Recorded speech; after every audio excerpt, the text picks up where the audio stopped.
Alright, so 2018, it's finally coming to a close, guys. While this year's been filled with many interesting things, I believe the moment has finally come to cover them one last time. And I have had the great privilege of seeing a lot of movies this year, maybe not as much as some of you out there, but for me, as compared to only 40 movies I've seen in 2017, I've seen about 75 plus films this year. It's a huge improvement for me. I plan to double that by the end of 2019, which stay tuned about a year from now because that video is coming soon. I didn't want to do a top 10 best or worst of the year. I mean, everybody's kind of doing that on YouTube nowadays. I thought it would be a bit more fun to cover every single movie that I've seen in 2018. I'm not going into full depth or detail on every single movie because it will take a full hour and a half, and I don't plan on getting a copyright strike somewhere within the video. Instead, I'm just gonna go into light summary on what I thought about the movie, 30 seconds tops. Also take note, I have not seen every single movie that has been released this year due to either my schedule or I would have to drive 50 miles out from where I live to watch a particular movie. While I support all indie filmmakers, I unfortunately don't have the money all the time. So you won't be seeing films like Shoplifters, Cold War, Beale Street, The House the Jack Built, etc. because of these reasons I mentioned before. And of course, this is based on my opinion. Feel free to disagree, I don't really care, but this is the order I viewed this year's movies. All right, I should shut up. Let's get to the bottom of the list. Work our way up, and here we go. GOTTI! GOTTI is something that I like to call the movie that killed MoviePass. Well, maybe not really, but shortly after the release, that's when all the shit went down. It's a very excruciating mobster movie that went through production hell, and it's very apparent. John Travolta did not work as Gotti, as well as the other actors. I knew I was in for trouble when I heard Pitbull playing at a 1985 New Year's party. Worst movie of the year for me. How else did you think the movie was gonna go? Unless you're watching with friends to rip it apart, it's really not fun to watch it by yourself. It was laughably terrible. None of it was really frightening. Some of the dares were pretty stupid. It reminded me of a movie that would go straight to MTV, but some asshole thought it would be a fantastic idea to put it in theaters. Never watch this movie, even if it's on MTV. I was really looking forward to rip this apart, and I was not disappointed. They took a fairly terrifying creature, I guess, and made it as cringy as can be. The dude kills people through FaceTime, so you have the main girls screaming into their phones before Slender Man gets the scares going. It was pretty funny. None of it was scary. Again, it's laughably terrible. Let's never make a movie about creepypasta creatures. I'm so fucking glad this franchise is done. All this bullshit can finally be left behind. That car chase with the pop song playing scene was abysmal. Still can't buy the main romance and had the most anticlimactic ending to a franchise possibly ever. Don't even think about rebooting from Christian Grey's point of view. Just let it all die, please. You know what? I'm surprised this movie is this low. The direction they took with some of the characters was godforsakenly terrible. Charlie Day being possessed by the kaiju, making him the villain. You know, they kill Mako Mori in the worst possible way. The chemistry between John Boyega and the main girl was terrible. And to wrap it all up in a nice pretty bow, this scene exists within the movie.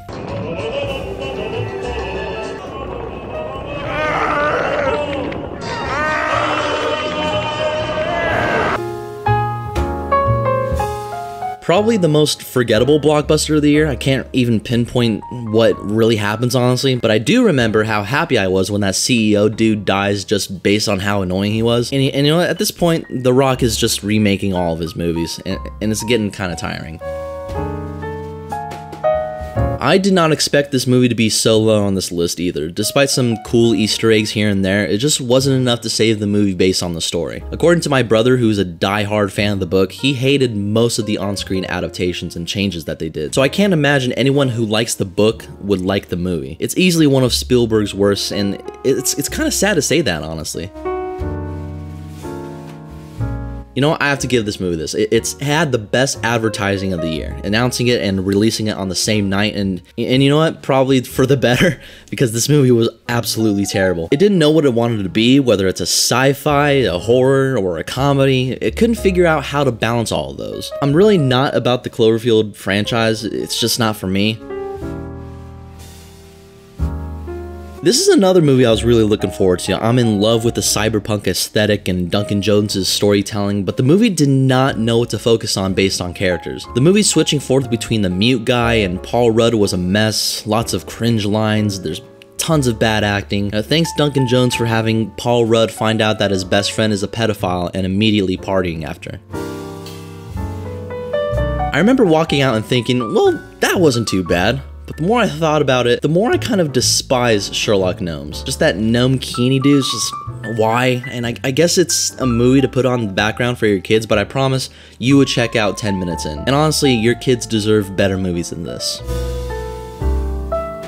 Alright, I'll give you guys some advice out there. Never play a drinking game where you take a shot every time they say Charles Wallace. I promise you, you will be dead within minutes. There were a lot of cool sci-fi concepts, I guess, but they never really make it interesting or cool to watch. You know, stuff just happens really, including giant Oprah Winfrey. I expected more from Ava DuVernay. Hopefully her next movie is better. I'm still gonna support her, of course, but this one in particular, nah.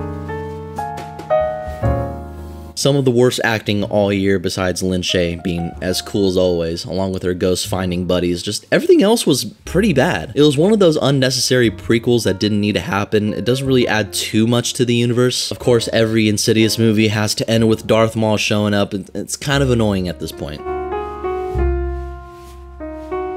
You know what the best part of the movie is? Seeing Michael Jackson's Thriller in IMAX. Other than that, maybe fun for your kids, I suppose, but nothing really worth taking away from this movie. I honestly can't remember what happens. Probably the MCU's worst movie to date. Everything felt flat, it was a pointless filler, doesn't add too much to the universe besides the quantum realm, which I imagine would play a huge part for the next Avengers movie. The dynamic between the title characters wasn't that fun to watch, along with the action, which surprised the hell out of me, on it being one of the worst in the franchise. Just watch the end credit scene, and you'll be good with watching this movie. I mean, it's a Purge movie. What do you expect at this point? Also, I've never seen a movie advertise a TV show to their own universe during the end credits. Probably, you know, ever.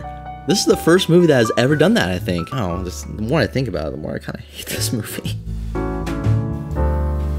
Alright, so you basically have Denzel fighting a couple dudes during a hurricane, which admittedly, that's pretty badass. But everything else before that was pretty slow and boring, just not as good as the first one. Had some cool moments here and there, such as, you know, the pool scene, but some really dumb shit to go along with it as well. If it were on Netflix, I would definitely watch it again. It has this 80s slasher vibe to it, which I have a huge soft spot for. It's one of my guilty pleasures of the year.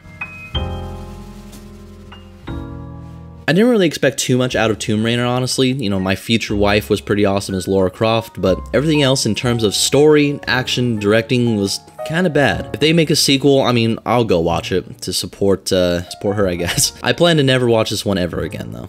Maybe on Netflix, I don't know.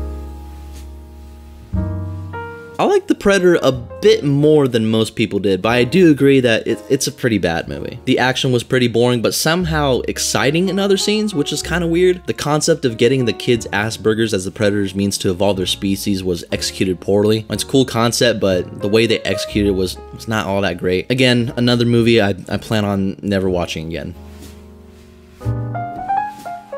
I was really looking forward to this zombie Christmas musical, but was really let down at the end. No songs really stuck out to me by the end, like follows every cliche zombie trope. I mean, there's a dude that literally goes back into a horde of zombies just to get his cell phone back after he drops it. So how you know this movie's kind of annoying and just an overall poorly written script. I'm kind of sad to say that. You know, everything leading up to the volcano scene was pretty awesome, but everything after that, it just plummeted all the way down. Once it became a dinosaur auction, it got pretty boring and stupid very quickly. This trilogy is not looking good so far, so I can't imagine the third part being better than any of them, honestly. And you know what, this is another guilty pleasure of the year for me, but I can't deny that everything was pretty dumb in this movie. It never failed to entertain me, but for all the wrong reasons, I guess. The shark scenes were pretty cool. I guess everything dealing with the actual people brought it all the way down for me. You know, this is another movie that I liked a little more than others did. Like, the dynamic between Venom and Tom Hardy was pretty funny in some scenes, but this movie is kind of a joke overall, which holds me back from tearing it apart that, you know, it's self-aware on what it is, and it's pretty consistent in that. Jesus, there's so many scenes in there where I'm just like, Tom, dude, like, you can do way better than these clowns. Why'd you gotta do this to yourself, man? Alright, so this is the point where the movies are getting a tad bit better, but this one in particular was an enjoyable family film. I wasn't crazy about it. The story was very formulaic and cliche, but it works at the end of the day. I can't really relate to insanely rich people, but you know, I'm glad that others can. I'm not gonna take that away from you. You know, this movie tried a little too hard in being a John Hughes flick, but I enjoyed the main character and her constant flaws through the film because she makes a ton of mistakes, and I can imagine any teenage girl would do the same thing that she does. And you know, that's a whole beauty of life, because as a normal human being, you would make mistakes, and I bought that. You know, the main relationship was fun to watch in some scenes, but everything with the dad was fantastic. I'm probably not gonna watch this ever again. I don't really have the urge to, honestly. This is a pretty forgettable spin-off, but some cool things sprinkled in there, such as the coffin scene, that legitimately terrified me, and certain lighting made the nun pretty terrifying as well. You know, I checked out of this movie as soon as the Jesus holy hand grenade came into the picture. That's when it got really stupid. You know, this was a huge potential in being a great character study. I understood what it was going for in the whole rise and fall of a pop star, but everything just felt so rushed. Natalie Portman was great, probably one of the best parts of the movie. I could not get over the use of the same actresses once the time jump happens, which this movie tries a little too hard in being meta, I guess. But if they were to do it the reason that I think that they would do it, then that would be a little bit meta. I mean, it just wasn't for me. You know, it's overall a pretty dumb children's movie, but it had a little bit of a charm to it, partially due to the animals trying to legit murder the main guy. Kind of risky for a children's movie, but upon thinking about it, I have no desire to reach out to watch this again. Show it to your kids though, I'm pretty sure they'll love it.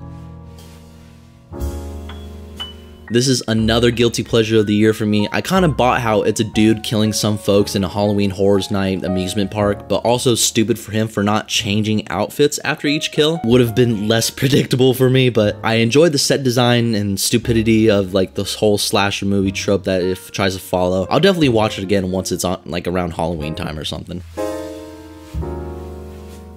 Probably the worst when it comes to the Harry Potter movies, just pointless, stupid thriller that not a lot happens. Basically just a setup for the next movie, the entirety of it, some stupid subplots that this movie decides to go on. I mean, it had some cool things visually. It introduces some new magic to the universe, and that was a lot of fun to watch. It had the biggest what the fuck ending ever, but I guess. And you know what, it's a political movie that sprinkles its beliefs onto the audience, so be cautious. I agreed with some of the ideologies, and some others I just straight up did not, partially due to how the script executes everything. Just some really horrible dialogue in certain scenes, such as this scene right here. Star, just pretend the ball is a piece of fried chicken. NANI? Like, come on, who the fuck says that? Like, many moments like this happen because the script says it does. It just doesn't feel very earned. Now, this is a pretty interesting horror thriller that uses the internet in a somewhat clever way, has a sort of B-movie status to it, and if that's something that you're not interested in, then this movie isn't for you. I was never bored throughout the whole movie. I mean, it's a pretty easy movie to follow. It had a cool build-up to the ending, so watch this on Netflix when you can. This is surprisingly a very enjoyable Star Wars film. I guess we're not going to see any more anthology films for the time being because financial expectations weren't met with this film. The new characters were cool, Han Solo was great. It felt very cheesy in some scenes, like more cheese than Star Wars needs. It's not the best or the worst Star Wars, but I still had a lot of fun. I know a lot of people out there hate it, but I don't care. I thought it was a pretty cool movie. Not a big fan of this film as most people, but I still found some enjoyment out of it. Ryan Reynolds as Deadpool is great as always. The new characters they introduce are also pretty cool. Some of the meta humor got in the way for me due to its execution. Wasn't something I ended up buying for my superhero collection. I guess it's now time to say that I didn't see Once Upon a Deadpool, and honestly, I felt like I didn't need to. It's just a cash grab, honestly. But yeah, I like Deadpool too, it was cool. A complete 180 if comparing to this film to the original, whereas I prefer the original. Some really cool stuff happens in the movie. Benicio and Josh Brolin still work very well together. It's a pretty great concept tackling on how they handled the war on drugs in Mexico. The action was pretty cool, and you know what? If Call of Duty finally made a movie, it would definitely be this one. Nazi zombies finally being made into a movie, and it was pretty average. Story was what held it back for me, but the chemistry between the characters and the action kept me invested. It was a dumb popcorn flick that combined action and horror. I wouldn't mind watching again if they brought this to Netflix. Also, I'm kind of glad that this wasn't a Cloverfield spinoff after Cloverfield Paradox. Honestly, I'm just happy it was its own thing and that's it. You know, a very enjoyable coming out story about a high school kid, like the chemistry between his family and his friends. It had a unique voice in certain scenes. I felt the ending was a bit lackluster compared to everything else that was presented in the movie. One of the few movies that made me actually want to go out and read the actual book to see if anything was changed or not, which I'm pretty sure there was, or they took it out apparently. But go see Love, Simon if you haven't already. You know, this is a dumb, cheesy 80s cartoon brought to the big screen, and it was done so right. You can tell me everything about it was a mess, and I would agree about 90% of the way. But when a movie's intention was to have a very stylized cheese fest, I'm basically a sucker to go along for the ride. Jason Momoa is great as the title character. It visually looked fantastic. Suggest seeing it in IMAX if you have the chance. If this is not your type of film, you know, where just a bunch of dumb shit happens, you expect a little bit more out of your movies, then just don't watch it. Simple. Basically beat for beat of the original Mary Poppins, but its presentation to the musical set numbers was professionally done that it reminded me of the old school musicals in the 60s, and it captured that very well. Emily Blunt is great as Mary Poppins, as was the rest of the cast. The 2D animation sequence is the best part of the movie. Not really a memorable song on the score, and I was kind of scared that Dick Van Dyke was gonna break a hip somewhere. Another movie that people weren't huge fans of, but I didn't mind too much of it at all. Rami Malek as Freddie Mercury will definitely get that Oscar nomination. As a Queen fan, the music was really good. The ending concert alone was worth the price of admission. It really made you feel like you were in the actual rock concert. I mean, yeah, sure, the way that some songs were written within the script was very cheesy and cliche, but it didn't get in the way for me at all that much, so I don't know. I like this movie. You know, I wasn't a huge fan of this movie than most people, but I still really enjoyed it. I love the world of Wakanda and the culture behind it. The cast is great under Ryan Coogler's direction. The special effects were a bit wonky at times, but 85% of it looked pretty cool. The action is also really entertaining, such as the South Korea scene. That's another fantastic action moment in the MCU. Also, one of the more compelling MCU villains to date. I'm very interested to see where Ryan Coogler is going to take the sequel. One of those movies I have a weird relationship with. There are a lot of scenes that I really love and some that I really hate. The presentation, tone, aesthetic, and choices of music sort of balance out the messy script and sort of stale acting within this movie. I'm in a huge debate within myself if I should get this movie added to my collection or not, but honestly, if I don't, I wouldn't be too hurt, honestly. One of the trippiest movies to come out this year. It's another movie I have a really weird relationship with. I love what it has to say about the working class people and how big companies manipulate and use them, but once it takes it to that sci-fi-esque direction and you know exactly which scene I'm talking about, that's when I kind of checked out. However, I do like the movie. The more I think about it, maybe it'll be higher on my list later in the future. I can't wait to see what else Boots Riley brings.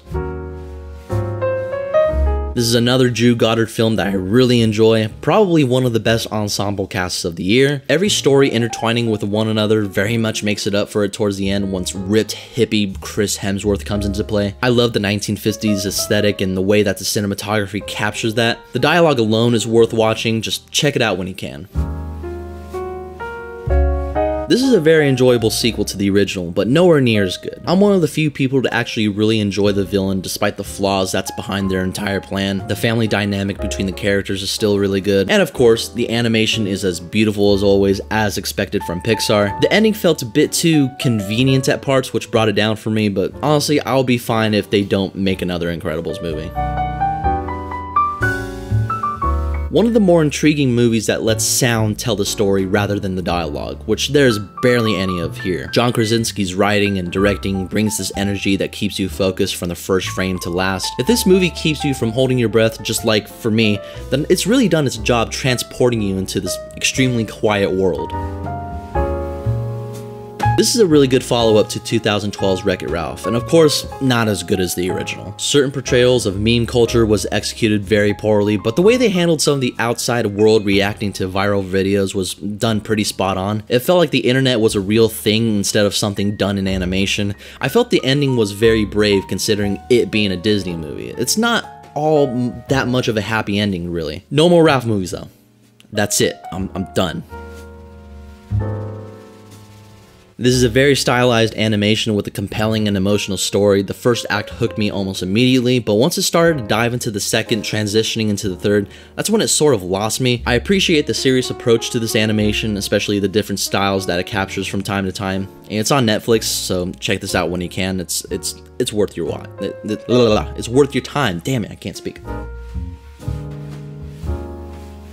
This was a unique sci-fi action movie that we don't get too much of nowadays. Despite it having some stupid moments here and there, it has a lot to say about technology and how far we should trust it. For it being a low-budget movie, the special effects were done pretty well, but what kept me invested the most was the way the camera work was in certain action scenes. It felt like the robot was taking the reins. Yeah, this is a better Venom movie than Venom actually was. This right here is proof that you can do a movie all on your iPhone and still make it very interesting. Steven Soderbergh's approach to a low-budget psychological thriller is something that should really inspire future filmmakers for years to come. The story had a couple twists and turns and felt like you were going insane with Claire Foy. Matt Damon randomly shows up, which is kind of cool. Check this out when you can. You know, it's one of those movies I'm not entirely a fan of as everybody else is, but I still enjoy it for what it is. I didn't go gaga over Bradley Cooper's directorial debut, but it still had some amazing stuff in it. The music was fantastic, Bradley and Lady Gaga were great together, the movie looked fantastic, it had one of the best final shots of the year. I felt it tackled some concepts about the rising star like a little bit too cheesy, but other parts were actually pretty brilliant. It's definitely gonna get a lot of Oscar buzz, let's not kid ourselves here. Now this is a movie I loved way more than most people. It tugged at my heartstrings in all the right ways, definitely the best when it comes to Disney live action adaptations since not a whole lot have been too great, had some of the best cinematography I've seen in a Disney movie, and this movie had such a charm to it, I couldn't stop smiling and crying in certain scenes. I don't care, that's good enough for me. Go see Christopher Robin. You know, this movie follows the very cliche story of friendship, so on and so forth, but once again, has this charm to it that's very hard not to enjoy this movie. Both of these characters learn something from one another, and by the end of the movie, you just want to hug the person that's sitting right next to you. Nothing wrong with feeling all sorts of positivity by the end of the movie. Jacques Audiard's new film takes a pretty interesting take on the Western genre by approaching it as a dark comedy, and most of it really works as that. Joaquin Phoenix and John C. Reilly have great chemistry as the sisters brothers. Even Jake Gyllenhaal and Riz Ahmed were fantastic in the film. This film went in directions I never expected the movie to take. If you're looking for a pretty interesting story with great acting that's somehow set in the West, you'll find it here in this movie. Spike Lee takes a somewhat true story and also approaches it in the form of a comedy, and it's easily one of the best screenplays of 2018. I say screenplay mostly due to the dialogue between the characters, which is all great. John David Washington, Adam Driver, and even Topher Grace as a white supremacist was really good. Displays an extremely relevant message about race issues that'll surely get your blood boiling in certain parts, you know, just like for me, honestly. Watch this film when you can. The new Coen Brothers film, where they tackle another Western but in the form of short stories, easily one of the most enjoyable movies Netflix put out this year. I'm a huge fan how this does not have a solid narrative, but instead tells 6 short stories. Some stories have less energy than others, the first one being my absolute favorite, which I'm sure everyone else loves the first one the most. The dialogue is near perfection, the performances between all the actors were great too, including Dudley. Like, yeah, that's Dudley right there. Felix Van Groningen's tale about the father helping his beautiful boy get out of a drug addiction is one of the hardest watches of the year for me. Steve Carell and Timothée Chalamet give really good performances that drive the movie to be as incredible as it is. The directing was solid, giving the perspective of both the dad and the son. If you're looking for a movie that'll leave you frustrated and sad and all sorts of other emotions, you'll find it in this movie. Hopefully.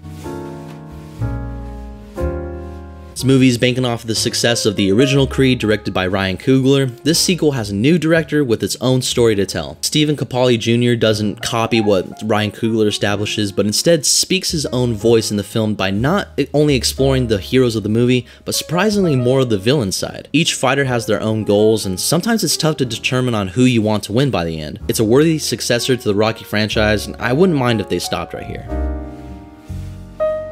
Director Augustine Frizzle brings us a fun tale about two girls who book a trip to the beach and the trouble that ensues while they wait for that day to come. Maya Mitchell and Camilla Maroon have great chemistry, which most of the energy comes from aside from Frizzle's fantastic directing. Although the script not being the strongest aspect of the movie, it accomplishes at being a really cool hangout movie. This is something that you'll probably watch with like your friends if they ever come over. It's great, honestly. Wes Anderson's newest stop-motion animation reminds me of why he's one of the best working directors today. Every frame of each character flowed so well together that it was such a visual treat to the eyes. One of the best scenes of the year, being the sushi scene, just shows how confident Wes Anderson is when it comes to directing this art form. It's a fun, whimsical story about a boy and his lost dog, which I highly recommend if you're a Wes Anderson fan.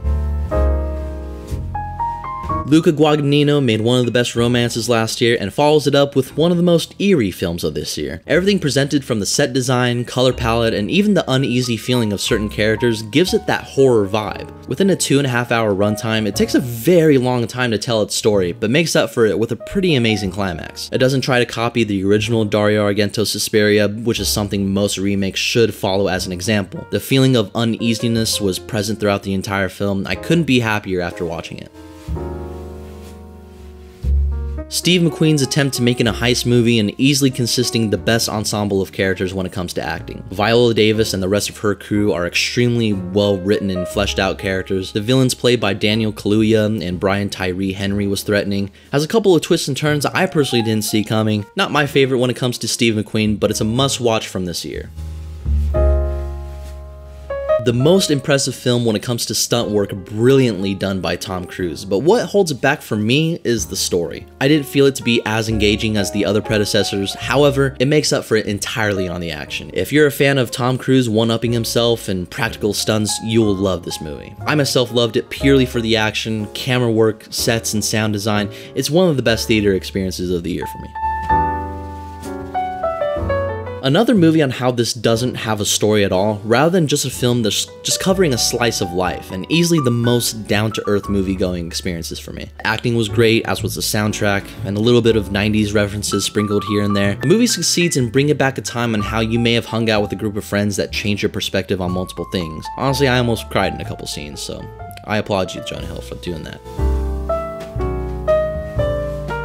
Damien Chazelle's return as director, tackling the biopic genre covering the story of Neil Armstrong, and this movie went a lot better than how I imagined. This is a much slower paced film than Chazelle's previous work, but it never loses your interest or becomes boring. Ryan Gosling brings an emotionally conflicted Neil Armstrong, Claire Foy also does a great job. The visuals were also extremely impressive and presented space in a claustrophobic manner, except the moon sequence, which may be one of the best scenes of the entire year. See this one as soon as possible, because this movie didn't do that great in the box office. So support it with all your money. Alright, this is a complete 180 in Sony's animation department, following up from the Emoji Movie, and gives a fresh and revolutionary take on Spider-Man on the big screen. The animation was inventive, it's very gorgeous to look at, has a very clever and witty script, and presented diversity in the best possible way. This is on track of becoming one of, if not the best Spider-Man movie ever made. They did everything right with each character. I couldn't be more happy walking out of the theater after watching. One of the biggest surprises of the year for me, and should be an example on how filmmakers should really follow attention to detail. This world felt so real whenever it tackles social media, news coverages, and so on, and it restricts itself entirely on a computer screen, which is insane. Director Anish Anganti gives you so much to look at that stuff happening in the background could very much be crucial evidence to the mission of the main character. It's a mystery that will always leave you guessing with a very satisfying twist, and I can't recommend this movie enough. Director Panos Cosmatos gives us the most insane and trippiest movie of the year, featuring Nicolas Cage with a chainsaw. And if that doesn't sell the movie for you, I don't know what does, honestly. You know what, how about Nicolas Cage slaughtering a member of a mutant biker gang, then immediately resorts to snorting cocaine and doing tainted LSD? Yeah, that's in the movie. You know, Mandy starts off slow and may not be for everybody, but absolutely picks up on the second to third act. Watch it for the Nicolas Cage Rampage performance alone. It's great. Yorgos Lanthimos returns with a period piece with the touch of his style of dark comedy and absurd scenarios, and I absolutely love this movie. Olivia Colman, Rachel Weisz, and Emma Stone give some of their career bests, and is basically that episode of SpongeBob where SpongeBob refuses to let Squidward win Employee of the Month. Not my favorite Yorgos movie, but the man is still killing it right now. It's insane. The documentary following the life of Fred Rogers when running his iconic television show, covering the ups, downs, and everything in between, and I loved every second of this. We all know Mr. Rogers being this loving and caring figure in American culture, but very rarely do we see something cover the humanity of him outside of the television set. You see why he's such an important figure, as the movie teaches us there needs to be more people like him out there, and I respectfully agree. It's about as heartwarming as it gets, and just see this as soon as you can when you have your hands on this. It's a great documentary.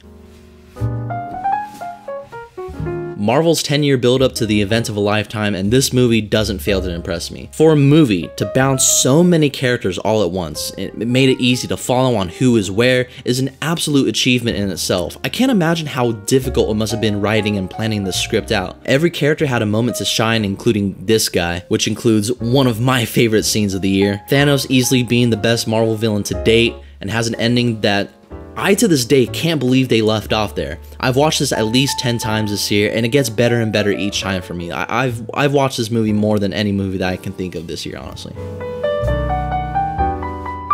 Ari Aster's directorial debut absolutely crushed my expectations in being the most terrifying movie of the year. The way the movie plays mind games with you and making you think that there's something lurking in the shadows should be praised. Toni Collette gives the best performance of the year by far. I hope she gets the Oscar nomination. Just an all-around horror masterpiece that you should show your entire family. I can't recommend it enough. Go see Hereditary. Alfonso Cuarón returns with a childhood memoir, and it's easily his best movie since Children of Men. I loved every single frame, and once I learned that he was the one that shot the movie, it absolutely blew my mind. Not a single ounce of bad acting, even the first timers felt like they were masters at the craft, including a masterful script, and really felt transportive to 1970s Mexico. One of the best theater experiences for me, and if this does get nominated for Best Picture, I do hope it wins. It's out on Netflix right now, so watch it as soon as you're done watching this video. Roma deserves all the love and praise. Seriously, it's incredible.